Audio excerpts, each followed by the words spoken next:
আসসালামু আলাইকুম এভরিওয়ান। আমি আজকে 2 কাপ আটা আর একটা ডিম দিয়েই তৈরি করে ফেলবো সন্ধ্যার নাস্তা হিসেবে ডিম পরোটা। এটা বেলা ছাড়াই আমি তৈরি করব। তা আমি 2 কাপ আটা নিয়েছি আর স্বাদমতো লবণ আর একটা ডিম নিয়েছি। এবার এটা ভালো করে পানি দিয়ে ব্যাটার তৈরি করতে হবে, একটু পাতলা ব্যাটার। আমার 2 কাপ পরিমাণ পানি লেগেছে প্রায়। তো আমি ব্যাটারটা একটু পাতলা করে করব, তা নাহলে পরোটাটা ভালো হবে না। যেহেতু আমি বেলবো না, একটু পাতলা করেই তৈরি করব। আমার ব্যাটারটা তৈরি করা হয়ে গেছে। এবার প্যানে আমি একটু তেল দিয়ে নিয়েছি হালকা করে। এবার আমি এটা পরোটাটা ভেজে নেব।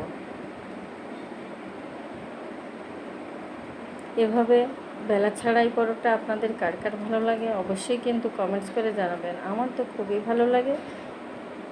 এতে তৈরি করাও কষ্ট কম, অনেক সময় ভালো লাগে না তৈরি করতে। দেখুন কত সুন্দর হয়েছে। তা কার কার ভিডিওটা ভালো লাগলো অবশ্যই কিন্তু কমেন্টস করে জানাবেন। আল্লাহ হাফেজ।